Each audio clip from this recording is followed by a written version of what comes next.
नमस्कार, आप देख रहे हैं 4 PM और मैं हूं आपके साथ निधि तिवारी। 2024 में लोकसभा चुनाव होने हैं, लेकिन उससे पहले इसी साल कई राज्यों में विधानसभा चुनाव भी होने हैं।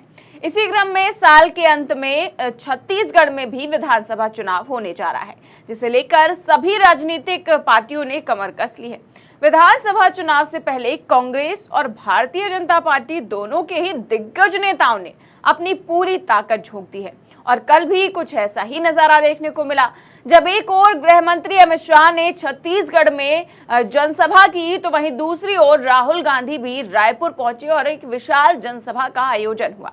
इस दौरान गृह मंत्री अमित शाह ने राहुल गांधी से एक सवाल पूछा। इसके बाद राहुल गांधी ने भी जनसभा को संबोधित करते हुए अमित शाह को करारा जवाब दे दिया। जी हाँ, तो क्या कहा है अमित शाह ने, पहले वो सुनिए, फिर राहुल गांधी ने कैसे जवाब दिया है उस पर आते हैं। सुनिए अमित शाह का बयान। राहुल बाबा आए हैं यहां पर,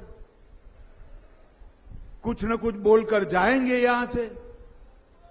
राहुल बाबा, आपने छत्तीसगढ़ के मेरे आदिवासी भाइयों को क्या दिया, इसका हिसाब जरा मेरे आदिवासी भाइयों को दीजिए। तो अमित शाह ने पूछा है कि राहुल बाबा, आपने मेरे छत्तीसगढ़ के आदिवासी भाइयों को दिया क्या। अब अमित शाह का ये बयान आया ही था कि उधर राहुल गांधी ने भी तुरंत इसका जवाब दे दिया, क्योंकि एक और जहां अमित शाह की रैली थी, उसके तुरंत बाद ही राहुल गांधी ने भी रायपुर में जनसभा को संबोधित किया और इस दौरान राहुल गांधी ने अमित शाह को जवाब देते हुए क्या कहा, सुनिए। छत्तीसगढ़ में किसानों को धान के लिए सही दाम दिया और आज आप सारे प्रदेशों को देख लीजिए, लिस्ट निकालिए, सवाल पूछिए, धान के लिए सबसे ज्यादा पैसा कौन से स्टेट में मिलता है, जवाब मिलेगा छत्तीसगढ़, छत्तीसगढ़, छत्तीसगढ़। और प्रधानमंत्री जी यहां आए थे, मुझे याद है, बीजेपी के सब नेता आए थे और कहा था कि कांग्रेस पार्टी इस वायदे को पूरा नहीं कर सकती है। कहा था पैसा नहीं है। हमने साफ दिखा दिया, पैसा है और वायदा पूरा हमने कर दिया।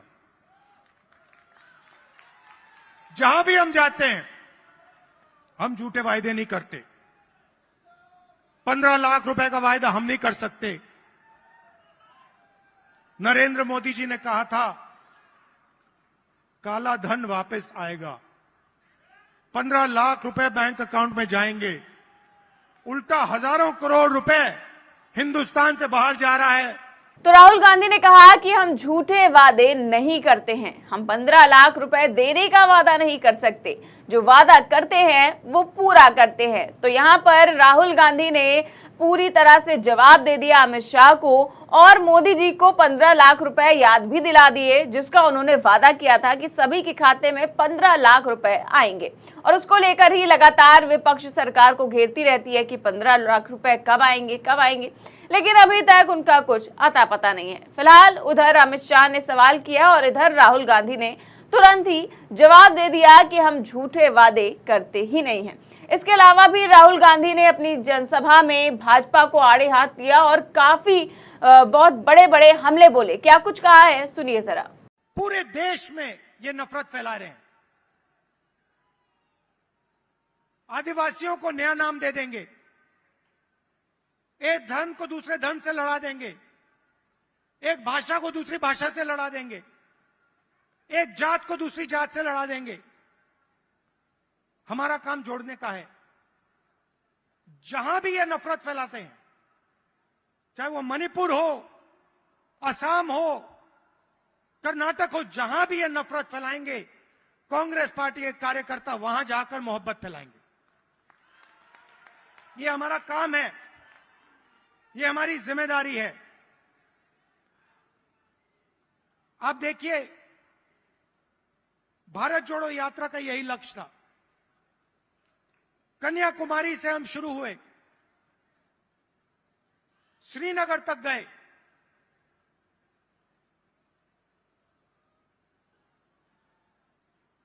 मीडिया में इन्होंने बीजेपी के लोगों ने हर रोज ये कुछ ना कुछ उल्टा सीधा बोलते हैं, नफरत फैलाते हैं। भारत जोड़ो यात्रा ने पूरे हिंदुस्तान को जोड़ने का काम किया। हर धर्म को, हर जात को, हर भाषा को हमने याद दिलाया कि आप सबसे पहले हिंदुस्तानी हो और आप सबको एक साथ मिलकर मोहब्बत के साथ, इज्जत के साथ रहना है। यह यात्रा का मैसेज था और यह बहुत गहरा मैसेज था, नया मैसेज नहीं था, बहुत पुराना मैसेज है। सदियों से यहां पे छत्तीसगढ़ में और बाकी प्रदेशों में लोगों ने यह मैसेज दिया है। तो राहुल गांधी ने बीजेपी की नफरत वाली राजनीति को लेकर भी हमला बोला। उन्होंने कहा कि पूरे देश में बीजेपी के लोग नफरत फैला रहे हैं, लेकिन ये जहां जहां नफरत फैलाएंगे हम वहां जाकर मोहब्बत फैलाएंगे। तो इस तरह से राहुल गांधी ने जो है वो अमित शाह को घेरा और साथ ही साथ पूरी भारतीय जनता पार्टी को भी घेरा। फिलहाल बात करें अगर छत्तीसगढ़ के चुनाव की, तो छत्तीसगढ़ में भाजपा का क्या हाल है ये तो बीते दिनों पहले सर्वे से ही पता चल गया था, जब एबीपी सी वोटर सर्वे किया गया था और सर्वे में ऐसे नतीजे सामने आए थे जिसने बीजेपी की नींद उड़ा दी थी। जी हां, इस सर्वे में सबसे ज्यादा सीटें मिलती दिख रही थी भूपेश बघेल को और दोबारा से कांग्रेस की सरकार बनती हुई नजर आ रही थी। जी हां, दरअसल छत्तीसगढ़ में कुल 90 विधानसभा सीटें हैं। सरकार बनाने के लिए छत्तीसगढ़ में 46 सीटों पर जीत हासिल करनी होगी और इस सर्वे के रिजल्ट में कांग्रेस को 48 से 54 सीटें मिलती दिख रही थी। तो कांग्रेस ने जादुई आंकड़ा भी पार कर लिया। ऐसे में कांग्रेस बाजी मारती हुई नजर आ रही थी, तो वहीं बीजेपी जो है वो मुंह के बल गिरती हुई नजर आ रही थी। आपको याद होगा बीते दिनों मध्य प्रदेश में भी एबीपी सी वोटर सर्वे किया गया था, जिसमें साफ तौर पर कांग्रेस की सरकार बनती हुई नजर आ रही थी और अब लग रहा है कि छत्तीसगढ़ में भी बीजेपी का सुपड़ा साफ होने जा रहा है। ऐसा मैं नहीं कह रही, बल्कि छत्तीसगढ़ का पहला ओपिनियन पोल कह रहा है, जो हमने आपको कुछ दिनों पहले ही दिखाया था। अब कर्नाटक में आपको याद होगा कि कैसे बीजेपी पोल, ओपिनियन पोल सभी में हार गई थी और उसके बाद असल नतीजों में भी हारी थी। तो क्या अब ऐसा ही छत्तीसगढ़ में भी होने वाला है? फिलहाल तो सियासी दलों के बीच घमासान मचा ही हुआ है। जैसा कि आपने देखा, कल राहुल गांधी और अमित शाह और चुनावी सरगर्मी के बीच राष्ट्रीय स्तर के नेताओं के दौरे का सिलसिला भी लगातार जारी है। भाजपा, कांग्रेस सहित अन्य दलों ने भी चुनाव के लिए पूरी तैयारी कर ली है। अब भाजपा ने तो अपने 21 उम्मीदवारों के नाम का ऐलान पहले ही कर दिया है और दूसरी सूची भी जल्द जारी करने वाली है। तो वहीं कांग्रेस भी अपने पहली सूची के उम्मीदवारों का नाम लगभग तय कर चुकी है और अब हाई कमान की मुहर का इंतजार है। तो इस तरह से दोनों ही पार्टियां कमर कस चुकी हैं, लेकिन चुनावी सर्वे में पूरी तरह से कांग्रेस आगे निकलती हुई दिखाई दे रही है। तो वहीं जिस तरह से अमित शाह ने बयान दिया, उस पर राहुल गांधी ने जो जवाब दिया, आपकी इस पर क्या राय है हमें कमेंट बॉक्स में जरूर बताएं। देश और दुनिया की तमाम बड़ी खबरें जानने के लिए देखते रहिए 4PM न्यूज नेटवर्क। नमस्कार।